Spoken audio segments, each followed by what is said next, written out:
To the happy couple who always preferred basement shows to boardrooms, the champagne glasses clinked around me as my brother Ace's voice carried across the wedding reception, dripping with that trademark snark that could silence a room. The awkward laughter that followed felt like a slap, and I watched 150 wedding guests turn to stare at me and Rhythm sitting at our corner table. My name is Echo, and this was supposed to be the best day of my life. I should have known Ace wouldn't let my wedding pass without reminding everyone exactly where I ranked in the Morrison family hierarchy. There he was, commanding attention in his tailored Armani tux, playing master of ceremonies while I sat there in a vintage dress I'd found at a thrift store, trying not to let the humiliation show. "Echo, sweetie, just smile," my mother Melody whispered through gritted teeth, her diamond bracelet catching the light as she squeezed my wrist. People are staring. They've been staring my whole life, waiting to see which Morrison kid would embarrass the family name. Spoiler alert, it was always going to be the one who chose a guitar over a law degree. Rhythm's calloused fingers found mine under the table, his touch gentle despite the years of bass playing that had roughened his hands. When I looked at him, his dark eyes were calm, completely unfazed by the snickers rippling through the room. "Let 'em talk," he murmured, voice barely audible over the string quartet. "They've never heard real music anyway." God, I loved this man. Even with his hair still damp from the shower he'd taken after his afternoon session, because yes, he'd insisted on finishing a recording session on our wedding day, he was more authentic than anyone in this room full of lawyers and hedge fund managers. "I still can't process that you married a musician," my youngest brother Bass whispered, sliding into the empty seat beside me. At 28, he was the family peacekeeper, always trying to smooth over the friction between old money expectations and my bohemian choices. "I mean, the music is cool, but Dad's been stress-eating antacids for weeks." "Thanks for the support," I said, watching Ace work the crowd like a campaign rally. At 33, he'd perfected the art of golden child status, Harvard Law, partner track at the family firm, wife who looked like she stepped out of a magazine, and discussed wine vintages at dinner parties. "That's not what I meant," Bass said quickly. "Distinguished guests?" My father Forte's voice boomed through the microphone, cutting through the chatter. He stood at the podium looking every inch the senior partner, his expression somewhere between disappointed and resigned. "I'd like to say a few words about my daughter Echo." My stomach plummeted. This couldn't end well. "Echo has always marched to her own drummer," he began, and I caught Ace's wife Harmony smirking behind her champagne flute. While her brothers focused on building their careers and contributing to society, Echo chose a more artistic path. The word artistic dripped with condescension. I felt Rhythm's grip tighten protectively. "She's chosen to marry Rhythm, a man who follows his passion and understands the value of creative expression." The pause felt calculated, surgical. "We wish them joy in their unconventional journey together." The applause was thin, polite. I saw my mother dabbing her eyes with a silk handkerchief, though whether from joy or grief was unclear. "Your old man's really twisting the knife," Rhythm said quietly, his voice steady despite the backhanded blessing. "He's been workshopping that speech for months," I replied, watching Ace lean over to whisper something to Harmony. They both laughed, and the joke was obviously at our expense. This was my family. The people who should have been celebrating were instead treating my wedding like a wake from my wasted potential. Every accomplishment I'd achieved, my music degree, my songwriting awards, the small recording studio I'd built from nothing, all dismissed because I'd chosen love over profit margins. "You know what?" I said, standing so suddenly my chair scraped against the marble floor. The sound cut through the reception noise, and suddenly every eye was on me. I raised my water glass because I was too broke to waste champagne on spite and looked directly at my brother. "To family," I said, my voice carrying across the suddenly hushed room, "and to discovering who your real Harmony comes from." Ace's confident grin flickered for just a moment before he recovered, raising his glass with practiced ease. The toast felt like throwing down a gauntlet, though I doubt anyone else caught the challenge. As I settled back down, Rhythm leaned close and whispered, "That's my rock star." I had no idea how prophetic those words would become. 2 years later, I stood in Ace's granite-countered kitchen, clutching a Tupperware container of homemade cookies that probably cost less than his coffee machine. The annual Morrison family holiday party was in full swing, and I could already hear the familiar symphony of my childhood, clinking crystal, performative laughter, and the careful orchestration of social climbing disguised as conversation. Echo! My mother's voice rang out as I stepped into the great room. There you are. We were just discussing the Hamptons renovation Ace and Harmony completed. Naturally, Ace materialized beside me in a cashmere sweater that probably cost more than my monthly rent. His smile was as polished as his success. "Oh, you brought something homemade," he said, eyeing my container like it might contain a communicable disease. "How authentic." "Chocolate chip cookies," I said, setting them on the catered spread dominated by imported delicacies. "From scratch. Is the chocolate fair trade?" Harmony appeared, wine glass in hand, her silk dress so pristine it could cut glass. "Or just regular?" The question hung in the air while several family friends turned to eavesdrop. I felt that familiar heat rising up my neck. "It's homemade," Rhythm said quietly, stepping up beside me. His jeans were clean but worn, his button-down simple cotton. Next to Ace's designer everything, he looked like he'd wandered in from a different dimension. Right, Harmony nodded with theatrical interest. "The music thing, how's that working out? Still playing coffee shops?" "We're doing fine," I said, forcing my voice to stay level. "The studio's been booking solid for 18 months. Ace laughed, the sound like champagne bubbles popping. "Booking solid? Oh, Echo, that's precious. Harmony just closed a real estate deal worth more than your little studio probably sees in 5 years. Actually," my father interjected, approaching with his scotch, "I've been meaning to discuss this music venture of yours. When are you planning to pursue something more stable, more practical?" "Forte," my mother warned, but her tone suggested curiosity rather than concern. "We're happy," Rhythm said simply. "The work fulfills us." "Fulfilling work," Harmony repeated, swirling her wine. "That's adorable. Though I have to say, watching you two at family events is like observing a social experiment. Here we see the bohemian musicians in their natural habitat."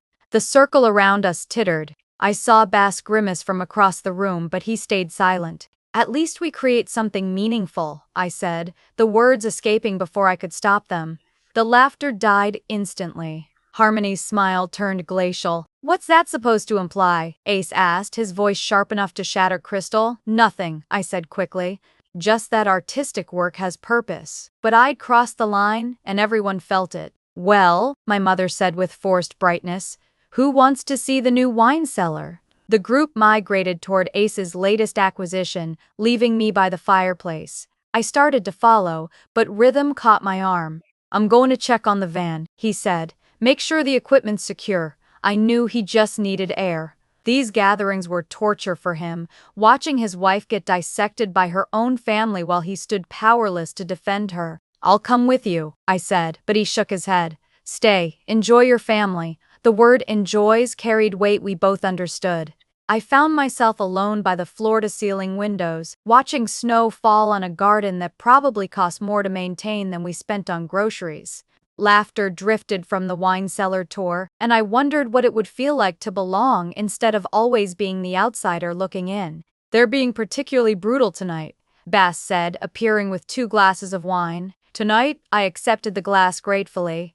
"This is just their Tuesday performance. It's not always this bad, isn't it?" I turned to study him. "When was the last time anyone here asked about my music without setting up a punchline?" Bass was quiet for a moment. "Things have been tense lately. With Ace's practice, I mean. He's been under pressure." "Pressure about what?" I probably shouldn't mention this. Bass glanced around, then leaned closer. "Some of his investments haven't been performing well, major ones. Harmony's been talking about scaling back their lifestyle." Before I could respond, Ace's voice sliced across the room like a conductor's baton. "Echo, come settle something for us." I walked back to the group, wine glass in hand, already steeling myself. "We were just debating career satisfaction," Ace said, his smile predatory, "and I was explaining how you've really found your niche. I mean, not everyone can handle the intellectual demands of busking." The group laughed on cue. "Though I have to ask," he continued, moving closer, "don't you ever wonder what you could have achieved if you'd focused?" I mean, really focused, instead of settling for this charming little hobby?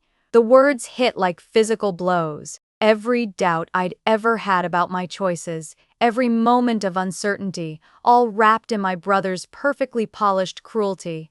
I opened my mouth to respond, but Ace wasn't finished. I'm just saying, some of us aspire to more than open mic nights and farmers markets. Real success happens in boardrooms, not in whatever fantasy world you've constructed. The silence that followed was suffocating. Even the usual laughers looked uncomfortable. I set down my wine glass with deliberate calm. "You're right," I said quietly. "Real success does happen, and sometimes it comes from the most unexpected places." 4 months after that holiday disaster, I started noticing the cracks. It began with missed calls. My parents, who used to check in weekly with updates about Ace's latest victories, suddenly went silent. When I did reach them, conversations felt stilted, like they were reading from a script with missing pages. "How's Ace doing?" I asked during one particularly strained call with my mother. "Oh, you know Ace. Always busy, always working on something important." The pause stretched like a held note. "And Harmony, she's managing. Listen, darling, I should go. Your father needs me." Click. I stared at my phone, confused. In 30 years, my mother had never ended a conversation abruptly unless someone was literally dying. The next warning sign came at Bass's birthday dinner. We met at a modest Italian place downtown, nothing fancy, which should have been my first clue. The Morrison family didn't do modest. "Where is everyone?" I asked as Bass slid into the booth across from Rhythm and me. "Mom and Dad had a thing. Ace and Harmony are dealing with work issues." "Work issues on a Saturday?" Bass picked at his breadstick, avoiding eye contact. "Things have been complicated." "What kind of complicated?" "I shouldn't really." "Bass." I leaned forward. "What's happening?" He looked around the restaurant like he was checking for surveillance, then lowered his voice. "Ace's firm is in serious trouble. Some kind of Ponzi scheme that imploded. Client funds, everything." I felt a strange flutter in my chest. Not satisfaction exactly, but something adjacent. I pushed the feeling down, ashamed. "How serious?" "Serious enough that they've listed the Hamptons house. And the yacht. And Harmony's been calling around, asking family for emergency loans." The flutter intensified. I sipped my water to hide my expression. "Have they approached you?" Rhythm asked quietly. "Not yet, but only because I'm barely making rent." Bass finally met my eyes. "They haven't contacted you, have they?" "No," I said. "But then again, we're just struggling musicians. What would we know about real money?" Bass winced. "You heard that?" Hard to miss when you're sitting right there. He's been different lately. Paranoid, snapping at everyone. Even golden boys have meltdowns, I guess. We ate mostly in silence after that, but I could feel Rhythm watching me. He knew me well enough to see the gears turning. Later that week, we were mixing tracks in our home studio when my phone rang. Unknown number. "Hello? Echo?" The voice was shaky, smaller than I remembered. "It's Mom." "Mom? You sound strange. Are you—" "I'm fine, sweetheart. Just tired." "Listen, could you possibly come by the house this weekend? There's something we need to discuss as a family." The phrase sent ice through my veins. In Morrison family vocabulary, discuss as a family was never good news. "What kind of something?" "It's better addressed in person." "Can you make it Saturday afternoon, around 3? I looked at Rhythm, who was pretending not to eavesdrop while adjusting levels. His shoulders were tense. "I guess so. Should I bring anything?" "Just yourself. And Rhythm, of course." The line went dead, leaving me staring at my phone. "Family meeting?" Rhythm asked without looking up. "Sounds like it." He straightened, setting down his headphones. "About what?" She wouldn't say, but given what Bass told us, they're going to ask for money. It wasn't a question. We both knew. That night, I lay awake staring at the ceiling while Rhythm's breathing evened out beside me. Part of me, a larger part than I wanted to admit, felt almost vindicated. After years of being treated like the family failure, they were finally going to need something from me. The irony was delicious. All those comments about our little hobby and struggling artist lifestyle, and now they were coming hat in hand to the musicians they'd spent decades mocking. But another part of me, the part that still remembered being 10 years old and desperately wanting Ace to let me join his band, felt sick at the thought of my family's pain. Saturday arrived gray and dreary, matching my mood. Rhythm was unusually quiet as we drove to my parents' estate, his hands steady on the wheel but his jaw tight. "Whatever they ask," he said as we pulled through the security gates. "Remember, you don't owe them anything." "I know. Do you?" "Because you have a soft heart, Echo, and they know exactly how to exploit that." I looked at the house where I'd grown up, all colonial columns and manicured perfection. It looked smaller than I remembered, less intimidating. "I'll be fine." But as we walked up the front steps, my phone buzzed with a text from an unknown number. "Emergency family meeting. Please come. We need you." It was from Ace. The same brother who'd spent years telling me I'd never amount to anything was asking for help. I slipped the phone back into my pocket and rang the doorbell, my heart hammering against my ribs. Time to see what real desperation looked like when it came knocking at the artist's door. The living room felt like a tribunal when we entered. Everyone was already positioned in a careful semicircle, like they'd been choreographing this intervention for weeks. My parents sat rigid on the sofa, looking older than I'd ever seen them. Ace perched on the edge of an armchair, his usual confidence cracked around the edges. Harmony stood by the window with her back to us, hands clenched at her sides. Only Bass looked genuinely uncomfortable, shooting me an apologetic glance from the ottoman. "Echo, Rhythm," my father said, gesturing to two chairs clearly positioned for judgment. "Thank you for coming." We sat, and I immediately felt like I was on trial. "So," I said, breaking the oppressive silence, "what's this about?" My mother twisted her wedding ring, a nervous habit from my childhood. "We wanted to discuss the family situation." "What situation?" Ace finally turned around, and I was shocked by how haggard he looked. The cockiness was gone, replaced by something desperate and ugly. "Don't torp the act, Echo," he snapped. "You know exactly what situation." "Ace," Harmony warned, but her voice lacked its usual authority. "No, I'm done pretending," he continued. "Bass told you about our problems, didn't he? About the firm?" I glanced at Bass, who was studying his hands like they contained the secrets of the universe. "He mentioned you were having some difficulties." "Difficulties?" Ace let out a bitter laugh. "That's one way to put it." "What Ace means," my father interjected, "is that the family is facing some significant financial challenges."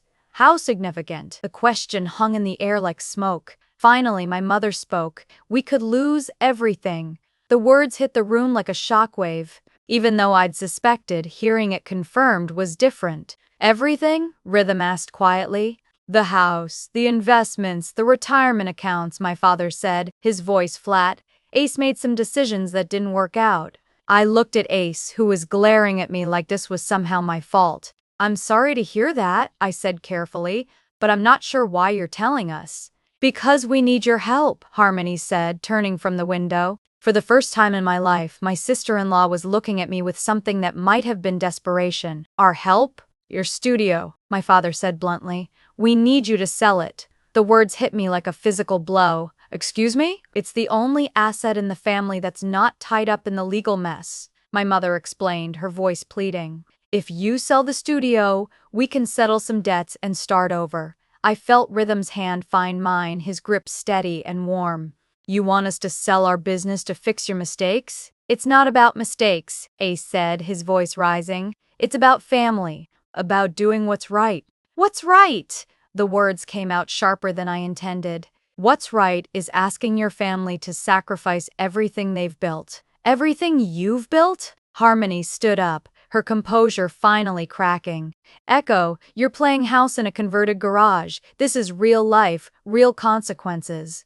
"Real consequences for choices you made." "We're family," my mother cried, tears streaming down her face. "Family helps family." "Where was this family loyalty when you spent years mocking everything we created?" I stood up, my hands shaking. "Where was it when you treated Rhythm like he was beneath your notice?" "That's not fair," my father said, but his voice lacked conviction. "Isn't it?" "You want to talk about fair?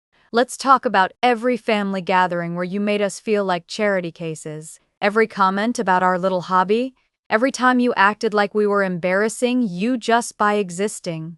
"Echo," Bass started, but I was beyond stopping. "And now, when your golden boy schemes fall apart, suddenly you remember we exist. Suddenly we're family." This isn't about the past, Harmony said desperately. This is about survival, your survival, built on our sacrifice.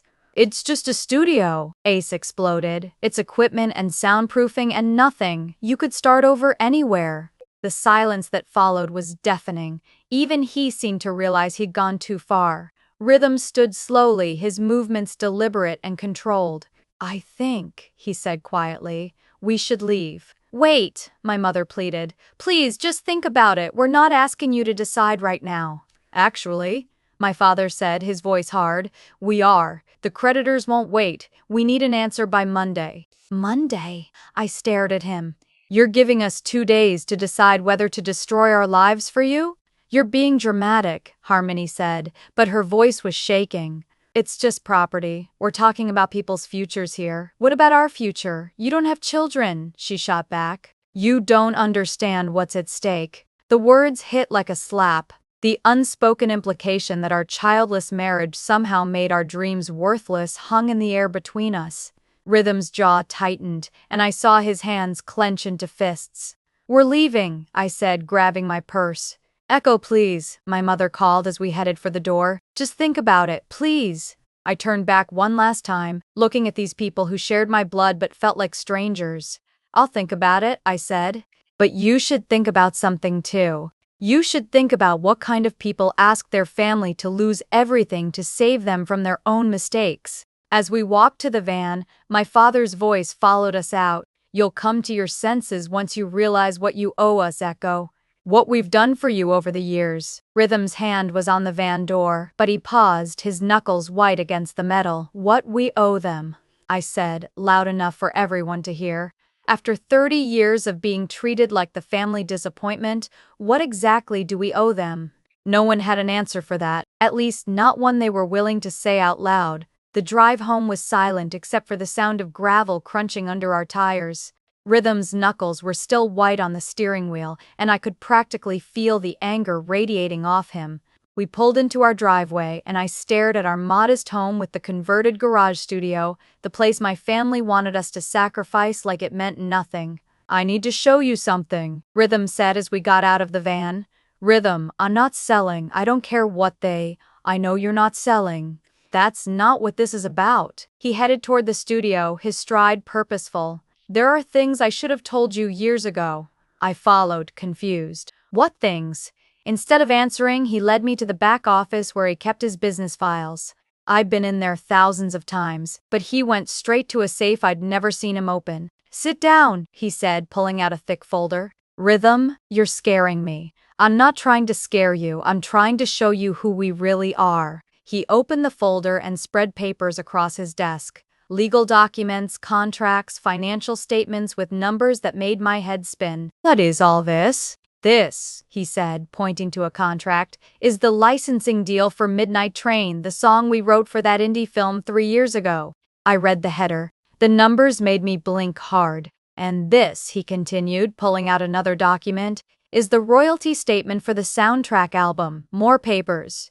More numbers that didn't make sense. I don't understand. Why didn't you tell me? Because I wanted to be sure. I wanted to build something real before I started talking about it. He sat across from me, his expression serious. Echo, our little studio isn't just a recording space, it's a music publishing company. Everything we've written, every song we've produced, it's all part of something bigger. My head was spinning. How much bigger? He pulled out a financial statement and slid it across the desk. The number at the bottom made me certain I was misreading it. Are we worth? Resonance Music Publishing. I started it 5 years ago, right after we got married. Used our songs as the foundation for everything. I stared at the papers, then at my husband. You've been running a publishing company this whole time? A very quiet publishing company. Most of our clients don't even know who we are. They just know our songs work. But why keep it secret? Why let my family think we're just struggling musicians? Rhythm was quiet for a moment, organizing the papers into neat piles. Because I wanted to see who they really were, he said finally. I wanted to see how they'd treat us when they thought we had nothing to offer. The words hit me like a physical blow. You knew. All this time, you knew how they saw us, and you just let it happen? I let them show their true colors, yes. while I suffered through every family gathering thinking we really were the poor relations. I stood up, pacing to the window. Rhythm, do you have any idea how that felt? Sitting there while they mocked everything we'd built, thinking maybe they were right? Maybe I had thrown my life away?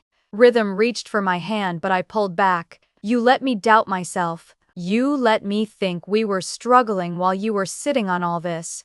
We were never struggling. Our bills were always paid. We never wanted for anything. That's not the point. I turned back to him. The point is, you let me feel small. You let them make me feel small. I never wanted that, but you allowed it. The silence stretched between us, heavy with years of unspoken truths. There's more, he said quietly. I sank back into the chair. More what? Ace's firm, the investments that failed.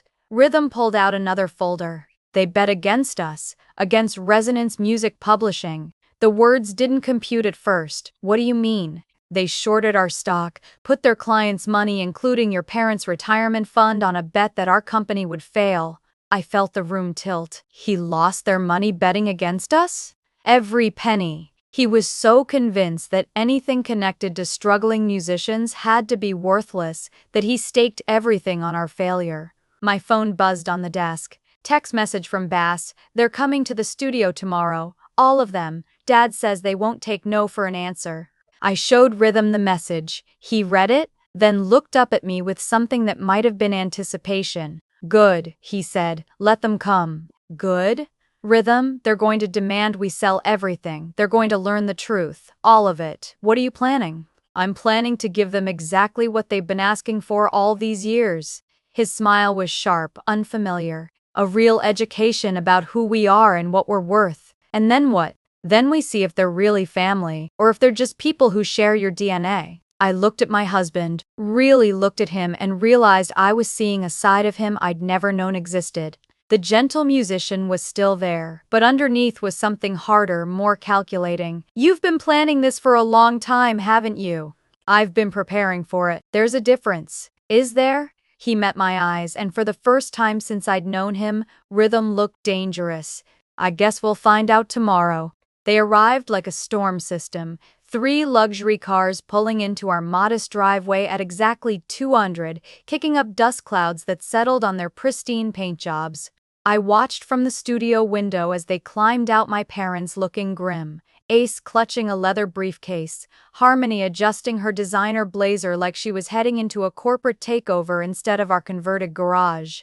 Even little Madison was there. Harmony's 9-year-old daughter, looking confused and overdressed in her pristine white dress. Showtime, Rhythm said quietly, straightening his simple flannel shirt. He'd insisted on dressing exactly like he always did, jeans, work boots, the same clothes that had earned him years of condescending looks. The knock on our front door was sharp, authoritative. My father's knock. I opened it to find them arranged like a corporate delegation, my parents flanking Ace and Harmony, with Bass hovering uncertainly in the back, holding Madison's hand.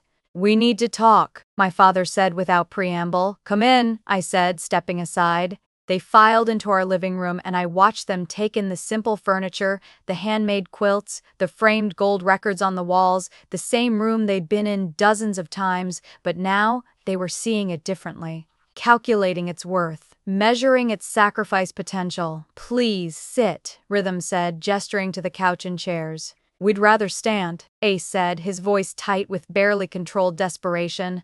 This won't take long.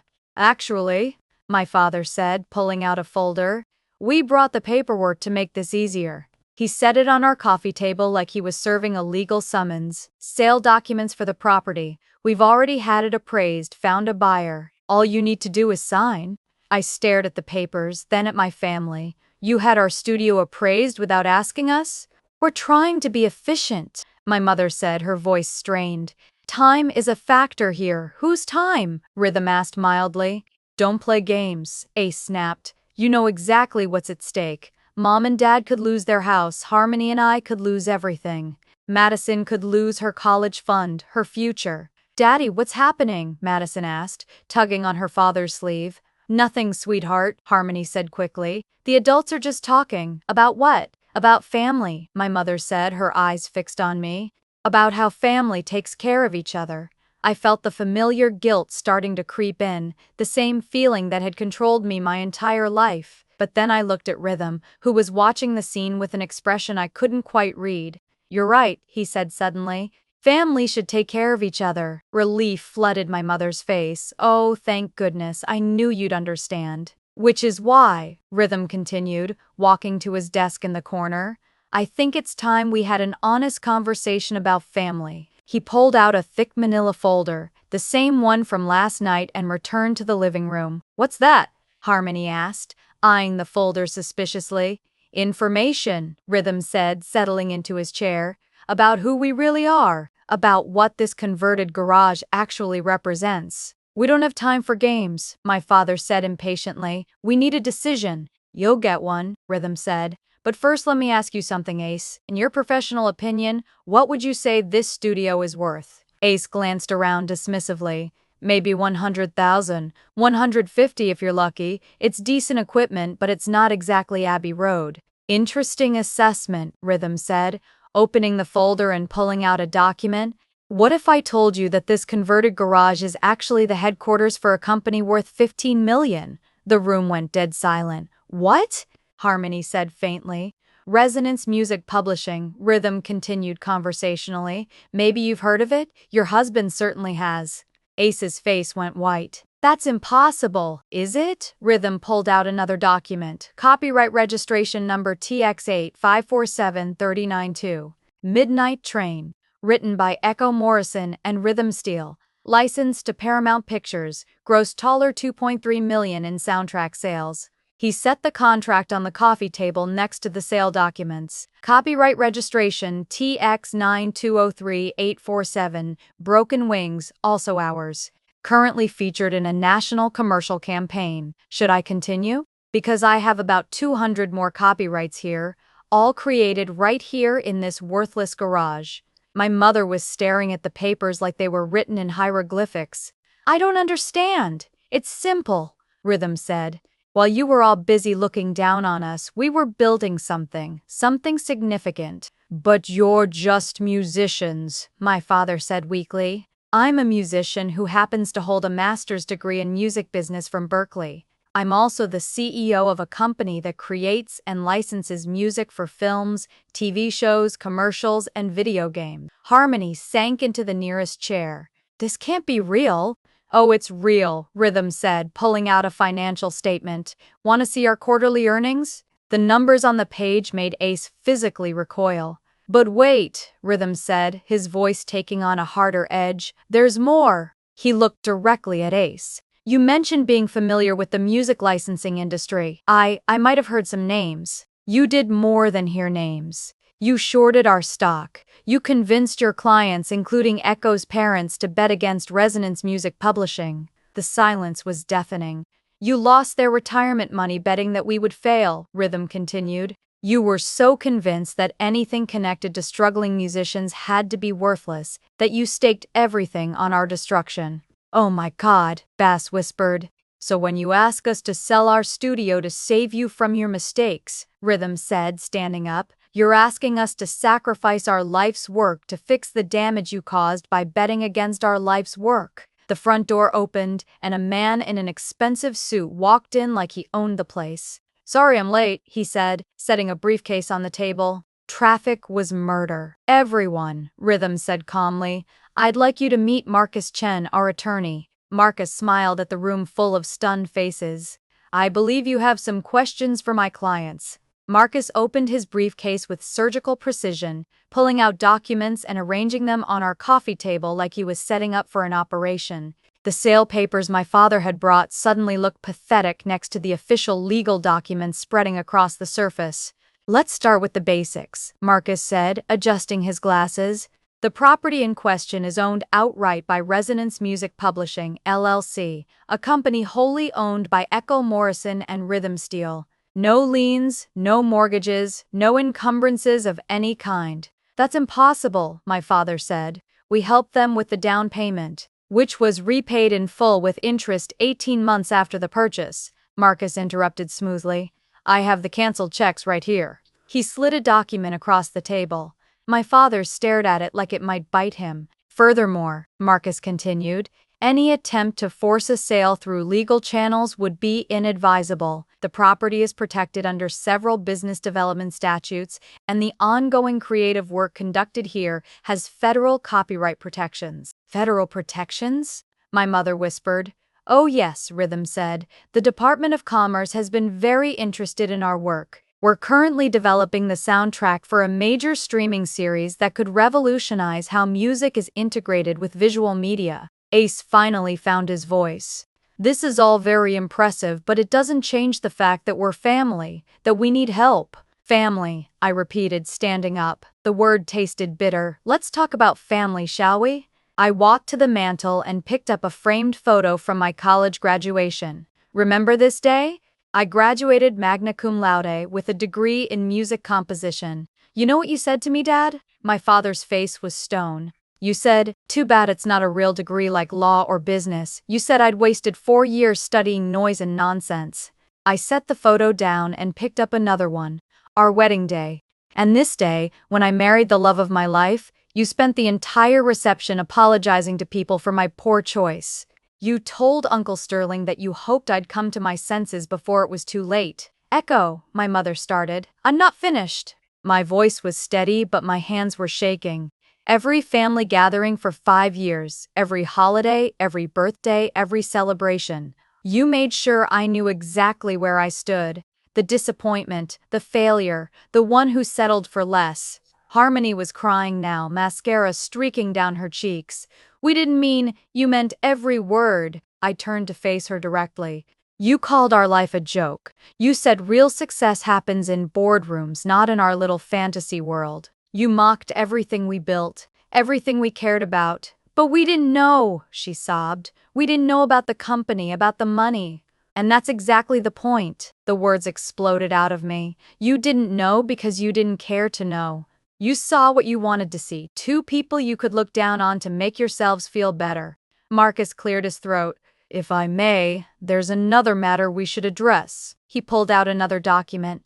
Resonance Music Publishing has been tracking the short positions taken against our stock. We're required to report significant trades to the SEC. Ace went even paler if that was possible. The trades were made through Morrison and Associates, where Mr. Ace Morrison serves as senior partner. The total exposure was approximately $1.8 million, representing the retirement accounts of 23 clients. 23 families, Rhythm said quietly. 23 families who trusted you with their life savings, and you gambled it all on a bet that we would fail. It was a sure thing, Ace said desperately. Music startups fail 90% of the time. The odds were that you'd do your homework before risking other people's money, Marcus interrupted. Did you visit the company? Did you research the catalog? Did you look into the management team's background? Silence. You didn't, did you? You saw musicians and assumed it was worthless. Just like you assumed we were worthless. We can sue, my father said suddenly. For the losses, for damages. Marcus smiled, and it wasn't a pleasant expression. Please do. I'd love to explain to a jury how your son lost your retirement money betting against your daughter's company. The optics alone would be fascinating. What do you want? Harmony asked, her voice broken. What do you want from us? I looked around the room at these people who shared my blood but had never really been my family. My parents, who'd spent 30 years making me feel small. My brother, who'd turned cruelty into an art form. Harmony, who'd gambled away their future on her own arrogance. And little Madison, sitting in the corner watching her world fall apart. I want you to leave, I said simply. I want you to walk out that door and never come back. Echo, please, my mother begged. We're sorry. We're so sorry. We made mistakes, but we're family. No, I said, and the word felt like freedom. Family doesn't treat each other the way you treated us. Family doesn't spend years tearing each other down. Family doesn't come crawling back only when they need something. But what about us? Harmony asked. What about Madison? What about her future? I looked at my niece, this innocent child caught in the wreckage of adult failures.